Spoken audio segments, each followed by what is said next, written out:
はい、こんにちは。焼肉奉行霧島の稲垣です。今日は飲食店、うちは焼肉屋さんですけれども、お店を作るにあたっての僕なりのアドバイスではないけど、経験からのお話の動画をさせていただきたいと思います。今日もよろしくお願いします。僕は焼肉店を今してるんですけれども、いろんなお客さんが来てくれたらいいなという思いで、最初は始めた店もあるんですけれども、やっぱりその地域場所によってね、高級店をやりたいと始めた結果、結局はそういったお客さんが少ないと。でそうすると一般的な家族層のお店にするのかとかね、でホルモン屋さんにしていくんであればターゲットもまた違うし、ホルモン屋さんにしていくというやり方でしてくると、小さな子供さんとかやとね、こやんことはないけど減るかもしれへんし、あとは仕事帰りの一杯をビールを飲みながら、ホルモン食べたいっていうお店作りもあるし、どっちかっていうとお肉を食べていただきたいとあれば、いいお肉を使っていこうとするのは皆さんされとるとは思うんですけれども、その中でもやっぱり松阪牛のいいお肉をバンバン売っていこうってすると、お肉も高いから値段っていうのはやっぱりそれなりに高くなってしまうから、でそれではやっぱりその地域に密着してないのでね、最初は分からないんですけれども、資料を集めてね最初やっていくのもいいですし、でも思っとるようなお店にはやっていこうとは僕らもしてるんですけれども、なかなかそれにバチッと合うっていうのが最初と今ではね違うところもあると思います。最初は僕もお肉屋さんをずっとしてたし、違うお店でね勉強させていただいたこともあって、その中で踏まえた中で、最初からの思いっていうのは家族層のお店をやっていこうというのはいまだに変わってないし、そういうお客さんが結構来てくれてますから、ありがたいのはありがたいんですけれども、やっぱりその中でうちにこういう言い方するとね、失礼かもしれませんけど、好まないというか来ていらんなっていう言い方をするとあかんかもわからんけど、そういう人もたまにね来られるんですけど、やっぱりそういったお店作りじゃないので、なかなかうちのお店ではそういったお客様の意向に合わないところもあるんです。それからその人も取っていこう、この人も取っていこうってすると、やっぱり自分の思っとるお店作りっていうのはなかなかできなくなるので、その辺はもう全部割り切っていかんとしゃあないなと。うちは誰でも来てくれっていうのは来てくれたら来てくれたら僕は全然ありがたいのはありがたいんですけれどもね。せやけどやっぱりお客さんが思っとるニーズとうちのニーズが違う点もあるから、その辺は食い違いはたまにあるけどね、やっぱり人間って合う人合わん人って出てくるからね、絶対に。ただみんな誰もが思うとは思うんやけど、飲食店っていうのは食べに来ていただいてるから、お客さんっていう点もあって、どちらかというと下手に出るじゃないけど、そんな偉そうには喋らんやんか。せやけど中にはずっと年下の子が生意気な言い方をねたまにされるやと、やっぱり僕らも人間やから腹が立つなっていうのもある、やっぱりね。それが飲食店の中で何も思わんっていう人も見えるかもしれへんけど、何も思わんっておかしいよなって僕は思う。それはね、こういう人なんやなっつって、心の狭い人やなって、そうやってインスタやあんなんでも言うとる人おるけど、いやそれで普通人間って経営しとる人であれば、年齢もいっとってもうそんなん何も思わへんわって思うんかもしれへんけど、絶対それはないん違うかなと思う。やっぱりね、こういう場合やからそういうふうに上手に言うとるだけどちゃうかなっていうのもあるけどね。うちはやっぱり美味しかったなって笑って帰るようなお店作りをしとるだけであって、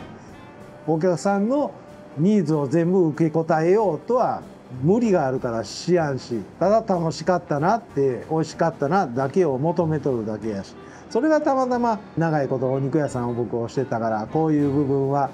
硬いからちょっとこういうやり方にしてみようか、こんなやり方にしてみようかとかねするだけのことであって、他のお店では僕からしたら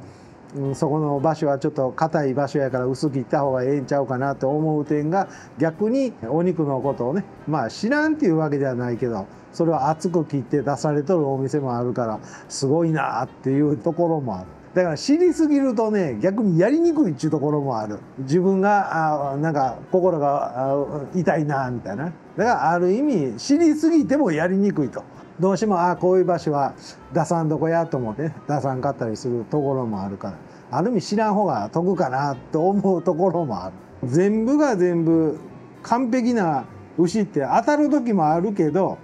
外れる時もある、じゃあそれを出すのかって言われると心が痛いところもあるけど、それを工夫しながら僕らは出しとるっていうだけのことであって、自分が美味しい、このお肉は美味しいなと思って提供したやつが逆にいや脂っこかったくどかったって言われる時もあるから、うちに来られるお客さんで割に常連さんが多いから、そのニーズに合わせてお肉を仕入れたりとか、最初のうちからそんなんできやへんけどね、年数を経っていくことによってそのニーズっていうのは地方によって違うから、あと時期的なもんもあるし、でこの5月とかやと春先とかねは食中毒もなりやすいし、で今割に食中毒の話が結構ちらほらと出とるけど、物が悪いっていうか古いやつを使ったりっていうのもあるかもしれへんけど、人間の体調がこの春から言うたら冬からね次春夏っていう時期は季節の変わり目っちゃ体調悪くなるから、だからその食中毒になる確率も高いと思う。物がどうやこうやっちゅうよりも自分の体調やね、そういうのもあると思う。だからうちが食中毒にならんかって言ったらよう言い切れやん点もある。その人のお客さんの体調もあるしね。思いは昔からあるよね。せやけどそれが上手に伝わらんという点もあるし、上手に喋ろうとすればするほど逆に行く場合が多い。必ず 100% 僕はそれが言い切れるから、こういう動画やったりでその喋ったことが逆にバズるじゃないけど見る側の人から勘違いされてそれをわーっと叩かれたりすることもあるから、難しいのは難しいけど言葉の中でちょっとまずいなって言うたやつはお互いとお互いが今喋っとる間やったら編集聞かんけど、これ編集聞くからまたええかなとは思う。だけどこれ結構編集してくれとるから今まででもなんやろこれはあかんなってことはカットしてもらっとるから、その点は割に喋りやすいところもある。で最初の頃は緊張したからやっぱり上手に喋らなあかんのかなと思ったけど、こういったやつは後で編集聞くから何とでも喋れるなっていうのはある。今はだいぶとそういうのもないけど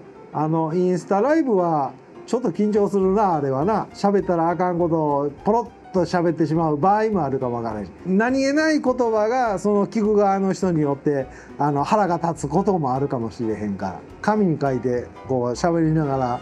やらなあかんかなと思う。でも今もうみんなしとるもんね。みんなが